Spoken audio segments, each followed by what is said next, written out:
afternoon. So my name's Jerry.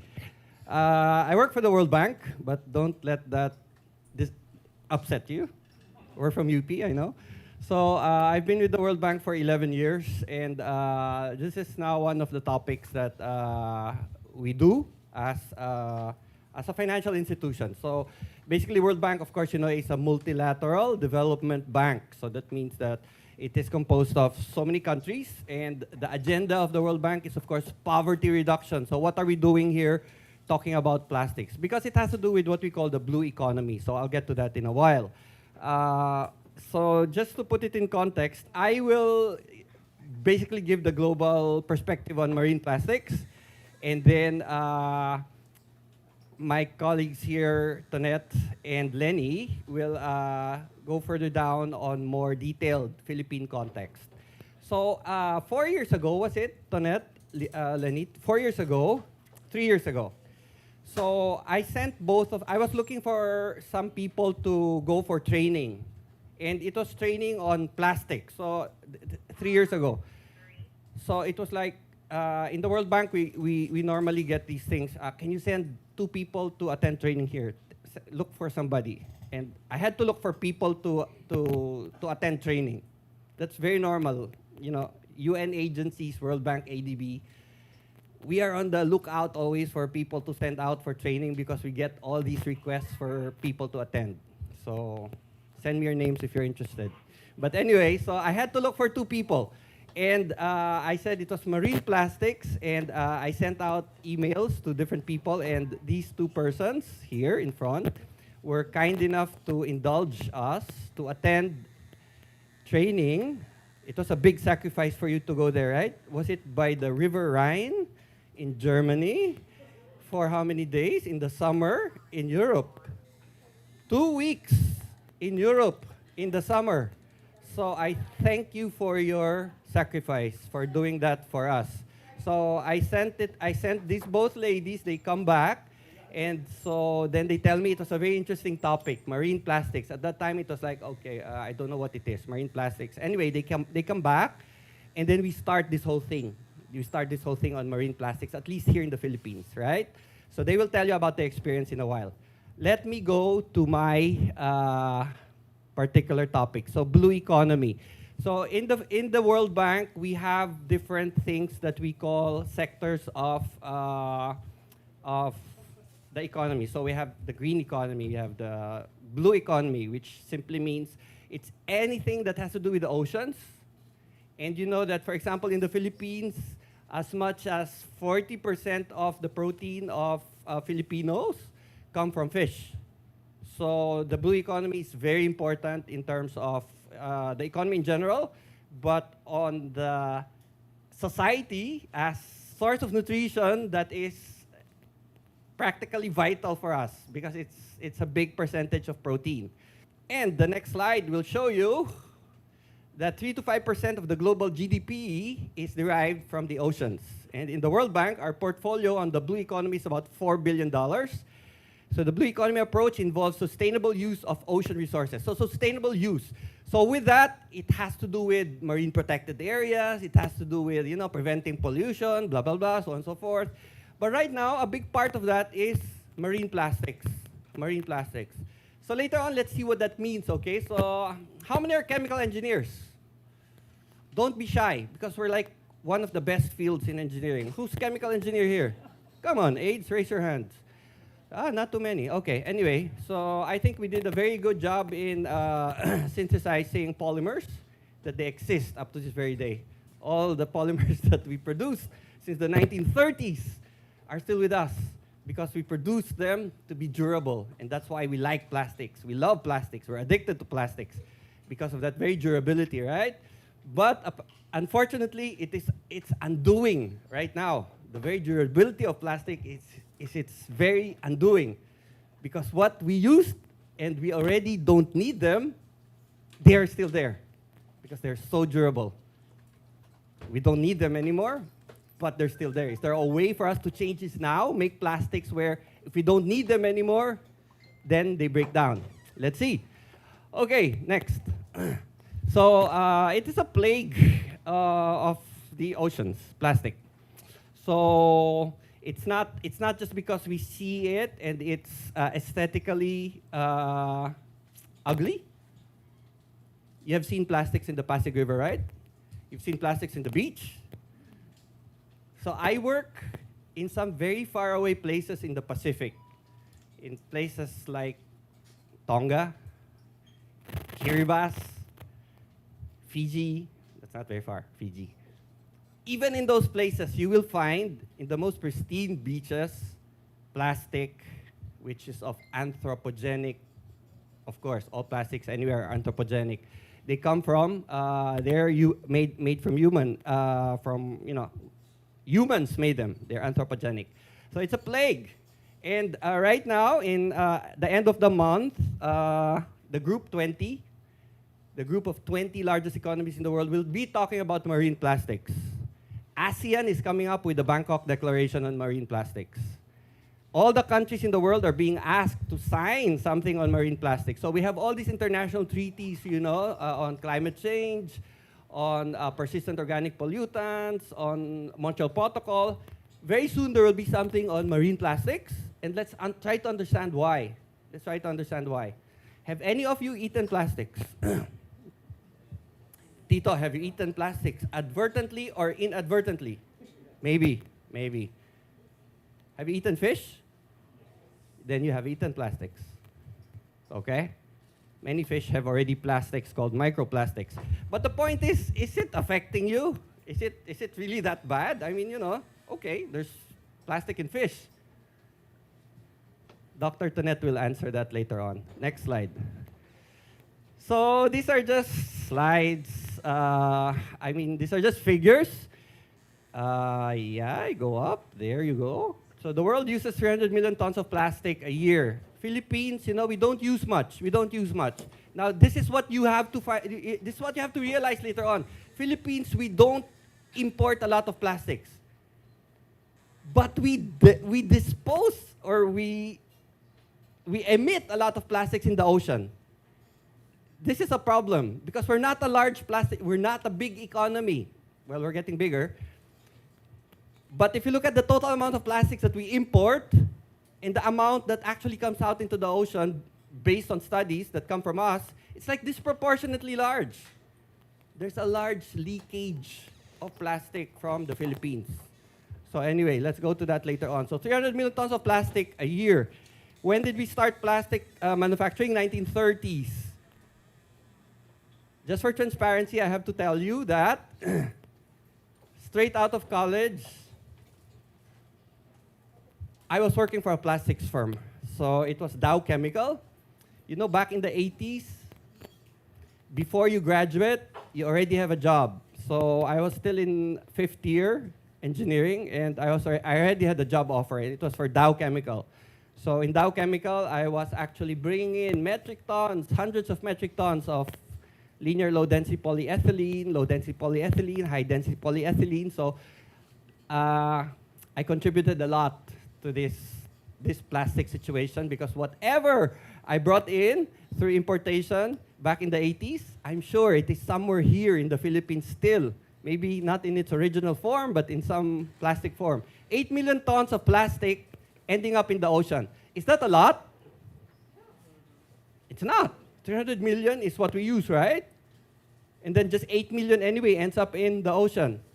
So, what's the percentage there? Boop, boop, boop, boop. Less than 10%. But it ends up in the ocean, 8 million for now. And it may become larger in the future. So it is a problem because it shouldn't be in the ocean. It should not be there. The Great Pacific Garbage Patch, you've heard about that? For me, it is urban legend. I don't know if it's true. It's true. Have you seen it? I have never seen it. You've seen the video. They've actually wanted to see some remote sensing of it. And some people had a really difficult time trying to look for this plastic patch. Anyway, the anecdote is that if you sail across the Pacific, there's a part there where the currents just basically make the ocean turn over 100-mile radius or something. So that's where a lot of plastic is actually floating. But remember, 80 to 90% of plastic do not float. They do not float. PET is heavier than water. It's 1.1, I think, the density, right? So what you're seeing, if there's a plastic patch there in the Pacific, that's just 5% of the plastic that was actually discharged into the ocean. The rest, they actually sink. If things continue, blah, blah, blah, there will be more plastics than fish. You know that last part there? I'm a bit nonchalant about that. It's, so what? So what if there's more plastic than fish? Anyway, so that's a figure that's there. Next slide. Half of the world's plastic comes from Asia. So we use a lot of plastic. Philippines, maybe not, but China, of course, is the big user of plastic. So top 20 countries ranked by mass of mismanaged waste. What number are we? What number are we? Out of the top countries, we're number 3. Hi, Jules. So we're number 3. So number 3 is like, okay, I myself, I will debate that, but it doesn't matter. We're there. We're in the top. I don't know if we're 3 or 5 or whatever. This study was done by a person whose name is Jambek in 2015. And it's all based on assumptions. So the assumptions basically are, it's a country, okay, Philippines, Vietnam, Thailand, China, the US.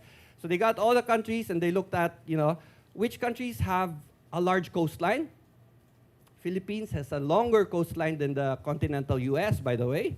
So we have a large coastline. Just by that fact, the possibility of us, mismanaging plastic waste is much larger. And then there are the data regarding where our dump sites and landfills are located. And you will see later on that a lot of our dump sites tend to be close to a water body at least, right? A lot of them by the sea. I'm not sure in Boracay right now, but 20 years ago, that dump site was in the ravine at the back. I don't know, Duday, would you know? Is it still there? So in Boracay, for many, many years, it was just throwing it on a cliff at the backside, away from the main beach. We went there so many times, right? That's just an example. The cliff, the seaside cliff, is the easiest way for an LGU to dispose of their waste. Okay? In Liliu, right beside the river, is your open dump site. So anyway, so those are just examples, and there's a picture of Navotas, another one. Next. Now here is a slide that is more engineering because it breaks down the totals. So we were saying, Philippines, of course, if you look at the total import of plastic, and I told you I was working with a plastic manufacturing firm before. So we import plastic in the form of resin or their pellets, and then we convert them. So there are a lot of firms called plastic converters, and they convert these plastic resin pellets, polymers, into plastic bags, into injection molded cans or containers, or into composite packaging, like your sachets. Or simply, it's made into other different forms, like plastic spoons, forks, whatever's needed, right? So we have a total of 2.7 million tons, of which this is total waste, right, Tonette? Total solid waste, Philippines. 2.7 million tons per year. 84% is collected. 84%. So here in Metro Manila, the collection rate is quite high. I know we're 90% upwards in terms of collecting the waste. Do I correct me if I'm wrong, okay? So Metro Manila, it's very high, but outside of Metro Manila, the collection becomes, a little bit more patchy. So 84% is collected. Let's look at the collected waste. So properly collected, we pay. They collect the garbage from us, they bring it somewhere. So that's 2.27 million tons are collected.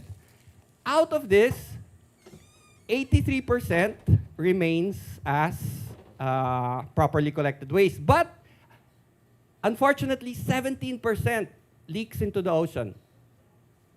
So that means even if you properly dispose of your waste, you don't throw it in the Pasig River, right? You don't do that. You never do that.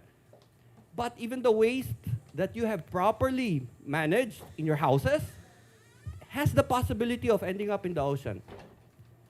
Because 17% of the waste, which is properly collected, ends up still in the ocean. And I'll explain to you why later on. It's called the leak. It's being leaked into the ocean. The other part, the 16% which is not collected, a larger portion of it, 31%, ends up in the ocean. Why? Because it's not collected. It's just thrown anywhere. So in the province and everything, so 13%. So if you take both of those, it's a large percentage. So 74% is actually not leaked. The other 26% gets into the ocean. The 26% basically is those that are directly discharged. For example, those informal settlers that are living beside tributaries. My friend here, Jules, knows very much about how this plastic waste ends up in the Pasig River. And those that are properly collected. So this is something that I want you to realize. You are properly managing your waste, but still, because the system is not leak-proof, you are still contributing to plastic in the ocean, okay? So don't feel so innocent of this whole problem. We all are part of it. Next. If this was a lecture, I would ask for questions now, but anyway, so I won't, or this might get long. So this is Navotas landfill. This is Navotas landfill, okay? Who dumps waste in Navotas? City of Manila, yes. Valenzuela, yes. Part of Quezon City actually also goes to Navotas. Do they? Caloocan for sure goes to Navotas. Those on the south, they don't dump here. Makati, Parañaque, Pasig, lahat yan sa ano, di ba, Lenny? It goes to another landfill in the south. But the northern part, this is where our waste ends up. Most of it, Navotas. What's the location? It's right beside this body of water. Is it properly covered? Do you see a covering on the landfill? So when we teach, what do we teach now in graduate school? ES for solid waste. ENE 270. So ENE 270, we teach you that when you do a proper landfill, you have to put a daily cover. There's a daily cover. That's why when you dig up the landfill site, you keep the soil. You don't throw away that soil because that soil is used for a daily cover. That's why you call it cellular.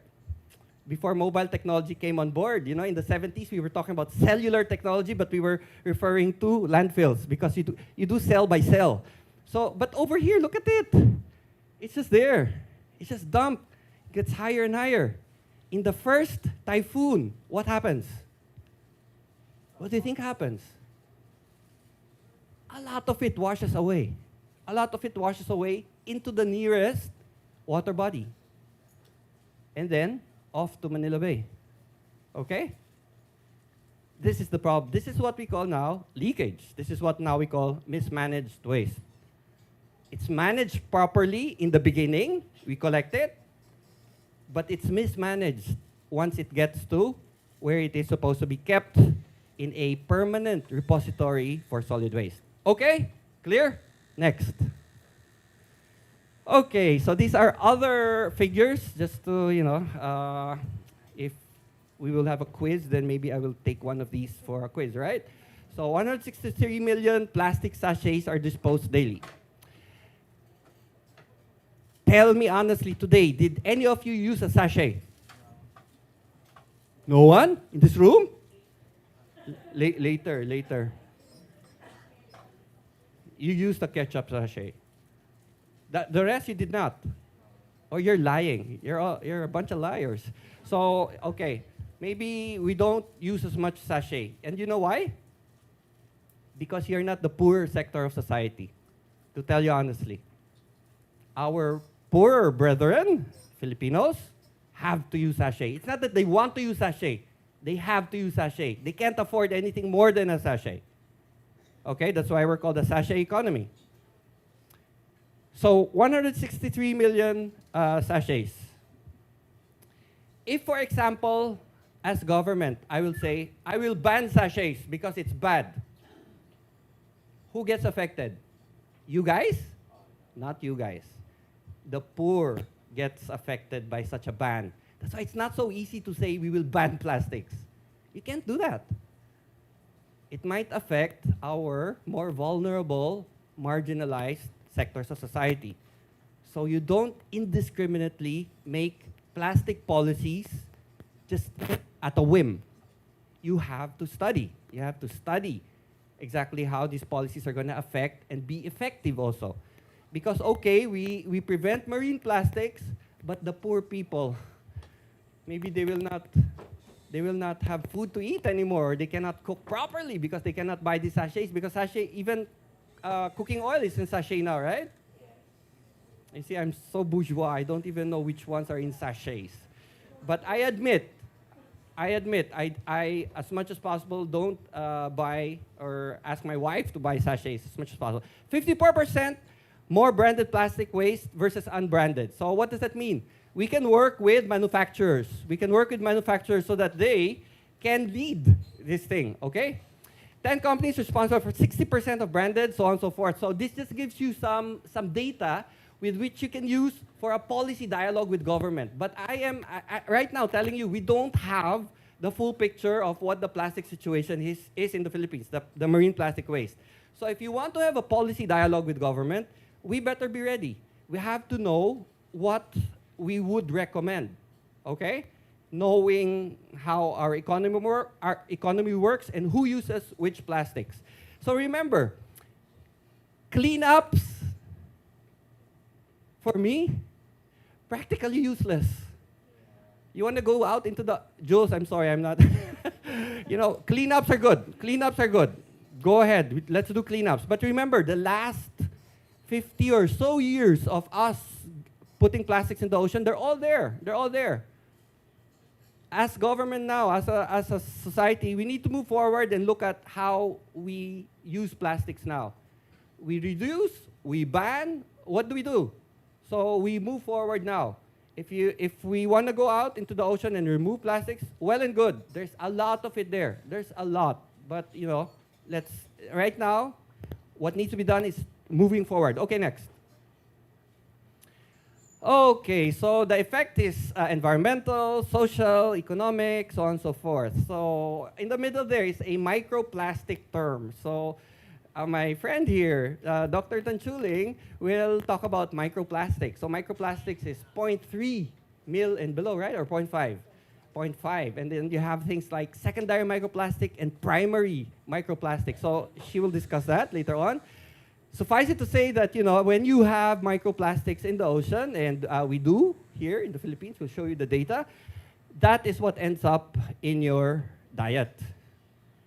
Is it bad? Is it good? Is it innocuous? Let's see. Okay, but microplastic is there. The other stuff is what you call macroplastic. Those things that still big, the plastic bags, so on and so forth, those are macroplastic. Can you inadvertently ingest macroplastic? If you're swimming in Anilao, is it possible that you accidentally ingest a plastic bag? Hard to imagine. Hard to imagine, right? So it's not us that is in danger of actually ingesting macroplastic. It's the large mammals and the large fish in the ocean that actually have this problem because they cannot distinguish a jellyfish from a plastic bag. So that's why you end up with all these whales dying and they have plastic bag in their stomach and all that. But for us, I don't, unless you're really kind of stupid and you open your mouth too wide and you ingest a large plastic bag, that's kind of scary. But microplastics, you know, that ends up in your diet very clearly. Okay, next. Asia waste management challenges. So I'll go now more on World Bank perspective of the whole problem. So Asia waste management challenges. So basically, we're the largest, 44.5 million square kilometers, and the most populous, and the long coastline and many islands. So the main point here is there are coastline. We have a long coastline, length of coastline, Asia in general. Because the others are big, huge continents, and of course, it's more land rather than coastal areas. But Philippines, Indonesia, you look at the coastline, it's very long. It's a very, very long coastline. Each island, you count that, and that is the reason why they assume that there is a lot of leakage, okay? 5 Asian countries, including us, we are about 55 to 60%. So when the Group 20 meeting starts next June 25, the emphasis will be on these 5 countries, on us, Philippines in particular. Is that good or bad? What do you think? Why is it good? Because funding will be coming our way. Okay, good, yeah. Because the problem is there anyway. So they named us, we're number 3. So, let's not dispute it. Some people are putting so much energy on disputing. We're not number 3. That's all assumptions, blah, blah, blah. Anyway, let's just accept it and then just move forward. We're number 3. We're going to get a lot of funds. And I'll show you what, under World Bank, there are already funds coming in. Okay, next. So marine leakage, look at that. We are 55%, more or less, although this is wrong. It's not 55, but it's a large percentage. Vietnam, Philippines, Indonesia, and China. So China is super large, right? Super large. Does that surprise you? Coastline of China is not long. It's not long. Philippines has a longer coastline than China. But it's just the amount, the number of people who are in their coastline. That is what contributes to the high number. Next. Okay, so there are 10 rivers in the world. And I don't know why Pasig is not here, but Pasig is supposed to be one of the top 10 rivers.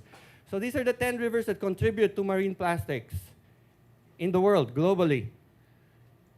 So the World Bank will be working with the Pasig River Rehabilitation Commission to quantify and qualify exactly what types of plastics are ending up in the Pasig River and which municipalities it is coming from.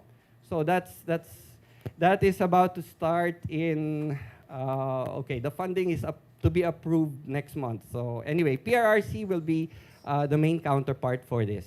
Next. Is there an economic impact, plastics in the ocean? Is there? Why? Why? Do you eat the whale? You have less whale. You eat whale! Oh my gosh. So, okay. Economy, why? Why is there an impact? If plastics are in the ocean, why is there an impact? Just try to imagine, where fish or transportation or whatever. So some people say because the propeller of this boat gets stuck, and that's a small thing. That's so small. It's more of, the effect of plastics on habitat. It's more effect on habitat and how, fisheries may be affected by plastic.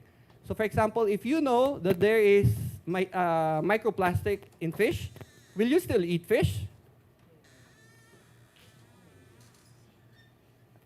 I will eat fish. I will eat fish, even if I know there's microplastic. Will you eat fish? You're all looking at me. Will you eat fish? Maybe no. Maybe yes. You have eaten it already, so don't worry. So that's the economic impact, because your perception is affected by your purchasing pattern will affect your decision to purchase or not, whether or not it is bad for you or good for you. Okay? So then there's an effect on the economy. Then you're going to eat more beef, or you're going to eat more pork. But that has its own environmental consequences too. So anyway, so there are economic impacts of plastic. Sometimes it is empirically due to a real threat or risk. Sometimes it's a perceived risk. But anyway, there's an economic impact. So $1.3 billion, not that much, but $1.3 billion in 2008, just in APEC alone. Ecosystems and biodiversity, of course, of course. Now remember, a lot of the plastic also comes from the fishery industry. In fact, that was the first sector that was targeted in terms of plastics in the ocean. Why? Because they lose a lot of nets. They lose a lot of nets. And if you lose a net, the net continues doing what it's supposed to do down there. It continues catching fish for nothing. The fish just die there. They get caught in the net and then they die there. So that's an effect on fisheries because it's useless, right? So the loss of nets. So there are certain reforms in the fishery sector to prevent that, for example. Okay? So that's one. Food security. Plastic found in 28% of fish in a market in Africa. So 55% of species were sampled. So there is plastic ending up in the fish. Now, before the microplastics lady will talk about her topic, there are two types of microplastics.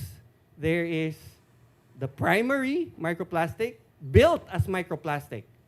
And there's the secondary microplastic, plastic that has degraded and become small pieces of plastic. Do you feel good when you buy biodegradable plastic bags? You feel good, right? Wow, I'm saving the earth. You feel good? You know how they make degradable plastics? It's OXO, right? OXO. They mix starch into the recipe for doing your plastic bag. So a bit of starch is added when you do the extrusion process. And because starch is there, starch will degrade after a certain time in the plastic structure. You end up with microplastics in the ocean instead of just big, huge pieces of plastic bags. Is microplastic better than macroplastic? I will grant you that. Yes, it is better because it is on the way to degradation, right? It is on the way because the first part is macroplastic down to micro and then further degradation as smaller pieces. But the point is, it is still plastic. So we've just made it smaller pieces of plastic. The problem with microplastics is it's more mobile. It gets dispersed much easier. It gets to the Pacific Ocean much easier because it's smaller. Okay? So the current takes it. The current takes it. There is another problem called primary macroplastic, which is the one that is manufactured as a microplastic from the very beginning. Why? Because you use it for all your facial creams and all these abrasive whatever blah blah thing that you need for your face or your skin or the exfoliant. You think these are made of inorganic mud or salts or whatever? Maybe the highly expensive ones come from the Dead Sea, whatever, mud or salt.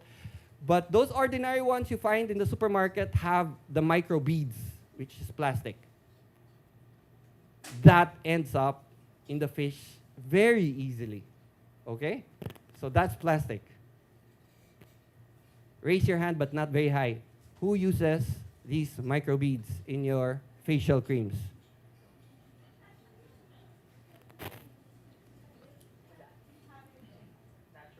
Okay, check. It's all natural, right? Okay, next slide. So the cost of inaction. By 2050, under business as usual, if you don't do anything, the plastic industry consumes 20% of total oil produced. So the plastic comes from oil, polyethylene, polypropylene, polyethylene terephthalate, PET bottles, right? And then you're in your car, the acrylonitrile butadiene styrene. It's styrene monomer. And then you have in your cell phone. Your cell phone is almost, I would say, 30% plastic or more. So a lot of it, yung takip mo, that's linear low density polyethylene. So there's a lot of plastic in the gadgets that you use. So, we do that. 15% of the carbon budget comes from there. Single-use plastics. What is single-use plastic? Anyway, you hear that a lot now. Single-use plastic, right? Let's ban single-use plastic. Do you use plastic more than once? Always? Which plastic do you use just once? The straw. This one in your ensaymada. I think I gave specific instructions, no plastic packaging in this forum, right? You know, in the World Bank office, we have absolutely everything should be no plastic. Sorry, okay. Sorry is not good enough, but okay. So single-use plastic is plastic, of course, that you use only once. You can use it twice if you want, but with a lot of difficulty because you have to wash it. This small low-density polyethylene plastic from the wet market. You use it once. You use it once, right? Will you reuse it? Will you think of reusing it? That's single-use plastic, okay? How about the high-end plastic bag from a very expensive shop in Trinoma? Will you reuse that? Yes. Yes. Please reuse it as much as you can if it's plastic, right? It's not single-use plastic, remember. The more branded, the more times you use it, I think, right? So I don't care. Just use as much of it as you can, okay? Now, here's the point. Do we replace these plastic materials with alternative materials? Will you feel good if I use paper? Will you feel good if I use cardboard? Recycled cardboard, even better, right? Okay, let's see. Some slides are coming up, which we'll talk about that next. Okay, this is just cost of how much, when we dispose, how much it costs. But anyway, I think the slide's not coming up yet. But let me tell you, if I convert all the plastic material I'm using now into cardboard, our landfills will overflow. Cardboard will occupy a lot of space. That's the very reason why we use plastic. It occupies such a small amount of volume. Volume-wise, it is small. If I convert all the plastic uses into cardboard or paper, we will have a waste problem, believe me. Of course, it will biodegrade. Okay, good, it will biodegrade. But it will be a huge, huge amount. And then we will have also, trees and all that. So, I'm standing in front of you, telling you about the problem of marine plastics, and then I'm telling you that using the alternatives will be even worse. So, what am I teaching you today? You don't know. Okay, let's see later on, based on your questions. Okay, next. So this is something that has to do with you guys, us. Our government has to do something. The retailers have to do something, and the consumers, you, and the manufacturers. So the easy bit here is manufacturers. We can legislate, they will follow. Okay? Government, okay, let's push our government to actually do now our marine plastic action plan. We don't have one yet. Thailand is done. Indonesia has its action plan. It has its strategy. Vietnam is doing it. Philippines is a little bit lagging behind. Do I have anybody from DNR here? DNR? Okay, so government has to do its bit also. So we must come together for a solution. Next. So this is the slide I was looking for. So we have choices. We have choices. There are trade-offs. We don't want plastic. Okay, let's use something else. Let's use glass. Let's use glass. You feel better using glass? The energy to produce glass is huge. Okay, so you can use glass, but there are certain things that you have to. There's a trade-off. You have to do the full life cycle analysis and see greenhouse gas production, energy production, water consumption. Which one is better, plastic or glass? So these are difficult things. These are difficult things, but you still need to look at it because you have to come in eyes wide open. Okay, customized solutions for local waste. So, social acceptance, technology, the bankability, but all of that, transport costs, energy use, water use, greenhouse gas, these are things that you cannot disregard because it's the total life cycle. Next. Okay, so over here, environmental cost of plastic versus the alternatives. Look at this. It's a graph, I know. When I was a student, when it's a graph, then I tune off. But don't tune off. Look at that. If business as usual, we use the plastics that we use, the environmental cost would be $139 billion, more or less. If we shift to the alternatives to plastic, which is glass, or paper, or cardboard, or in the supermarket now, we use this banana leaves, right? Whatever it is. Our environmental cost is going to go a little higher, and we have to accept that. On the other hand, we will not have plastics in the ocean. Okay? Now, this is assuming that your plastic ends up in the ocean. What if your plastic doesn't end up in the ocean? We can continue using plastic, right? Although let's all reduce the amount of plastic we use. But the slides earlier already told you that the problem is it's leaking to the ocean. It's leaking. We're not throwing it directly. When you go to Boracay, I'm sure you don't throw plastic into the sea. You're very conscientious. But when the Boracay LGU brings that to their dump site, are you sure that it's not ending up in the ocean either? You're not. You don't know. We have to make sure. Next. Okay, this is just another thing. You know, if it's other packaging, if we do glass, whatever, 80% more energy and 130% more greenhouse gases. So that's a trade-off. Next. Okay, sustainable use of plastics. Plastic uses less energy, of course. Plastics generate fewer greenhouse gas. Increased plastic recycling can also pay for further greenhouse gas emissions. This is making a case for plastic. Now, let me tell you honestly, this slide comes from Dow Chemical. Okay? It comes from a chemical manufacturer. But it has some truth in it. I won't take it, you know, lock, stock, and barrel, everything. But it has some truth to it that plastic does have its use. Now, these are the things that make us want to change our mind. So this is a beaked whale. It's called a beaked whale. When I looked at some internet posts, it said a beached whale. But it's a beached whale, but it's a beaked whale. It has a beak. So, am I correct, Jules? Maybe you're, yeah, correct. Okay. So, what did they find? Next slide. Inside the stomach. Okay, all those things are inside the stomach. So, if you have that in your stomach, it doesn't get out, it gets caught there. You know, then you have indigestion, and the whale dies. Next. So, is it microplastic or macro? What did you see inside? It's all macro. Okay, marine litter programs expand to other countries. So in the World Bank right now, we have this marine litter program. So what we're actually saying is, why should the World Bank be involved in marine plastics? What is the mission of the World Bank?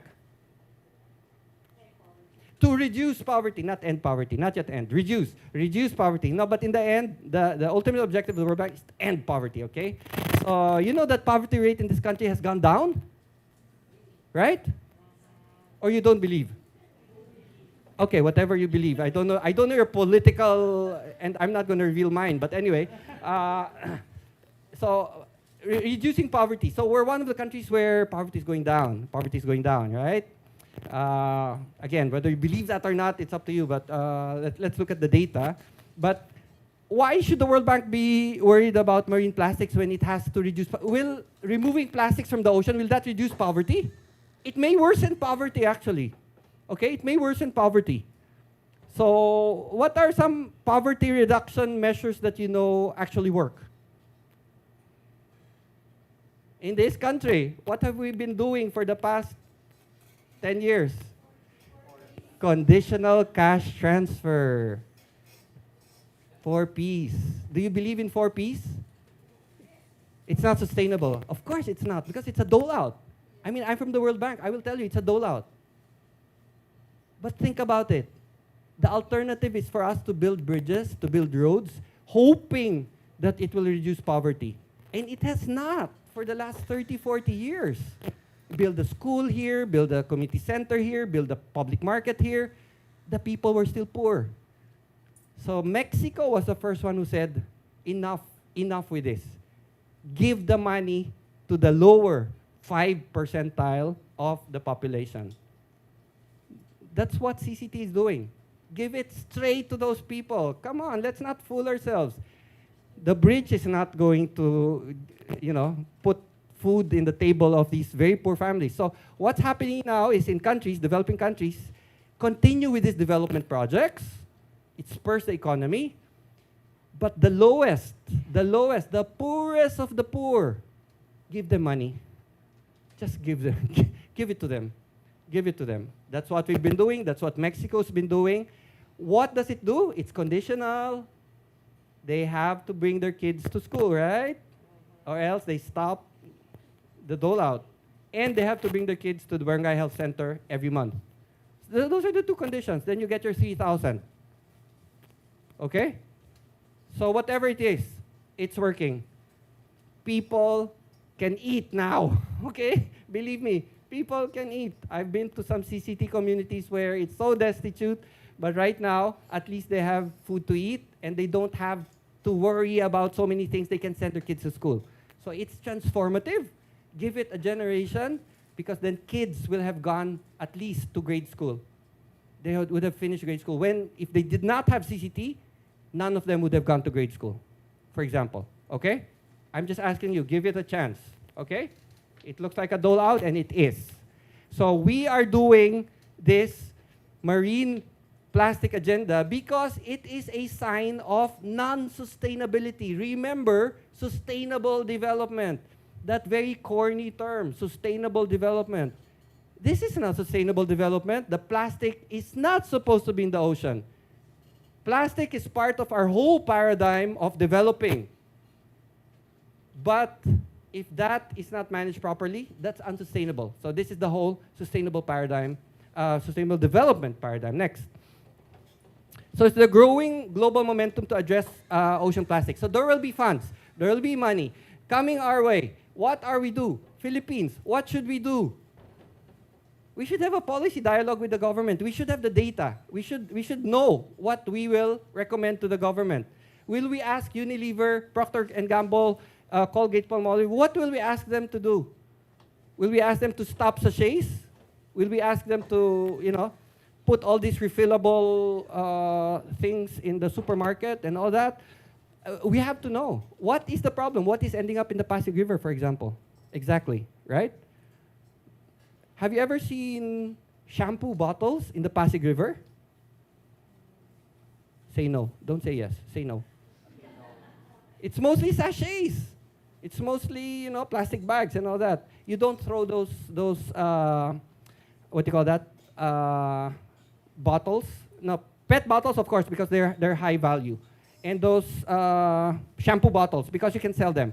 So what you have to remember is that out of the total plastic waste, about 40% is high value, high revenue. We don't see that in the rivers. Why? Because our informal sector collects them. Somebody comes to your house, I think, and looks at your garbage and gets all these valuables, right? That's not the problem. That gets recycled, it goes back into the circular economy, what they say is circular. The problem are those low, non-revenue plastic waste that no one wants to pick up. That's what ends up in the Pasig River, okay? So let's not go through this, but Group 20, end of this month, June 28 to 29, the meeting is in Osaka, Japan. They will come up with a global marine plastic action plan or something. What's the difference, by the way, between marine litter and marine plastic? Because they're going to come up with marine litter. Marine litter is more general. It could include wood. It could include whatever. So litter is more general, but marine plastic is plastic. Next. Okay, let's go a little bit faster. So World Bank investment policy reforms, so on and so forth. So, okay, anyway, this is World Bank propaganda. Don't worry, I'm from UP, so I was also fighting against the World Bank before. So engagement at national and regional level, partnerships. Next. So this is the big trust fund, Pro-Blue. So the Philippines will be getting a part of this trust fund simply because it was number 3. So under this trust fund, we will be doing the marine pollution. Next. That's the window. Okay, so this will be involved in the analytics. It will work with Pasig River Rehabilitation Commission, PRRC. PRRC, of course, is the one that manages Pasig River, right?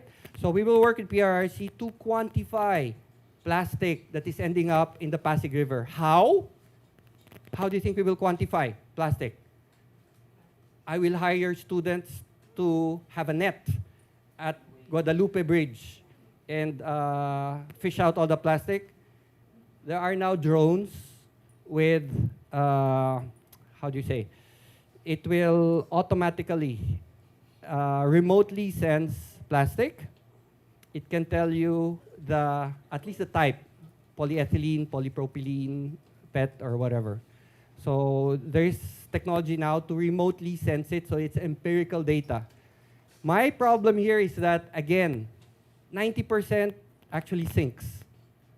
So I still need to look at the methodology because we're looking at the floating plastic debris in the Pasig River. But anyway, leave that to us. So once you have the analytics, once you know what your problem is, then you do a policy dialogue with government. So that's when you come in and say something that is useful to government because it's backed up by data, and you can go and do a public consultation on this because you're backed up by data, okay? Advocacy is good, and it's fantastic, but back it up with data, even better.